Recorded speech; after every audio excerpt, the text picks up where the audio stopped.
So we've come to the end of 2024, but debt keeps increasing. Shopping for the Christmas holidays was robust. It actually hit some numbers that they weren't expecting, higher than average. So what we're seeing now is more and more credit card debt. But what do we do with that credit card debt? How are we smart with that credit card debt to make sure we pay less? How do we do it quickly and put us in a better situation than we are now? So number one, where we need to move down the ladder, we need to move down what we're paying for debt. Put more money into your pockets and less in the banks.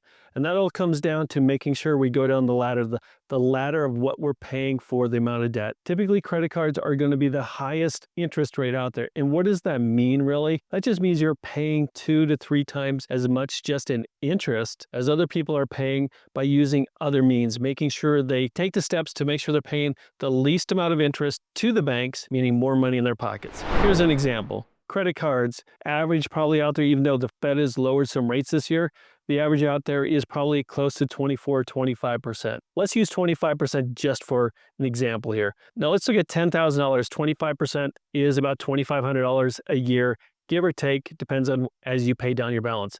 That's the same as moving money over. It's going to be up and down depending on your balance. Over here you have $2,500. Move that to something else. Let's just say, let's go down the line. Next in line would be an unsecured personal line of credit. Typically rates according to Bankrate right now, bankrate.com, unsecured rates are about 13%. And these are typically lines of credit where they're fixed, meaning you take out $10,000 and you pay them over a fixed period of time, just like a car loan.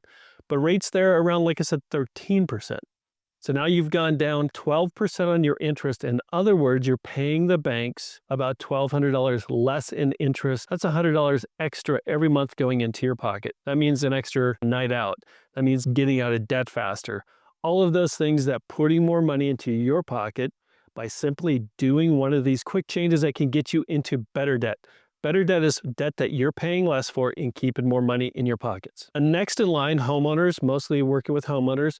Homeowners who have equity and you're looking for a home equity loan or a home equity line of credit. Those rates, especially on the fixed rates, are right around 8% or a little bit lower, depending on your loan to value, depending on your credit. In the same case, we're looking at someone carrying $10,000 with the credit cards, $2,500. Home equity line, you're looking at, 8%, $10,000, $800. You can save $1,600 a year by just repositioning your debt, getting into good, healthy debt. Now, there's some caveats that come with home equity loans. You need to make sure that you're not putting your home in jeopardy, that once you move it over, you're going to focus on paying those down, not just open up credit card balances so you can spend more and get yourself in deeper into debt. Part of this about what's smarter with debt is getting into cheaper debt.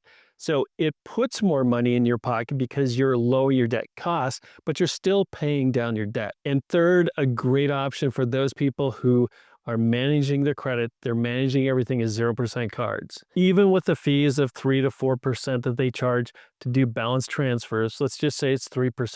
$10,000, $300, compared to that to $2,500. Once again, you are moving down the ladder. So you have now taken $2,500, made it into $300 in interest. So that $2,100 a year is coming into your life, into your pockets. We want to make sure when you're looking at this, you do it smart, quick, and pump that money back into your life while still paying down or paying off these credit cards, not just opening them back up to go run them back up and even double your debt or get into even worse and worse situations. There's always ways out there, homeowners, to get into cheaper debt. You could get in the personal lines, you could get the home equity loans or the 0%.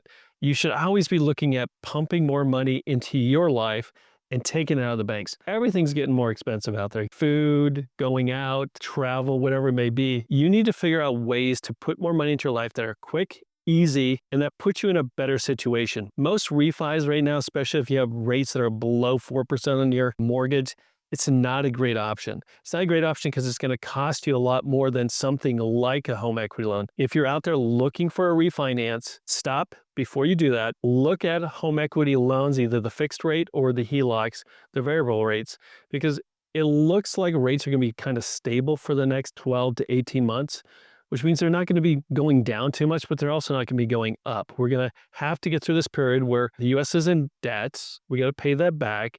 Inflation is here. So it's not going to be dramatically lower or dramatically higher is what the predictions are. Manage your debt. Take a little bit of time, quickly move it. If you need some help, just reach out to us at smartwithdebt.com and we could be able to help you get through this. Pick the home equity loan, whatever that could put you in a better situation. We wish you the best in 2025. If you like this, subscribe, like, and please share it so other people could get into good, healthy debt, making sure they're paying the least amount to banks and keeping more in their pocket.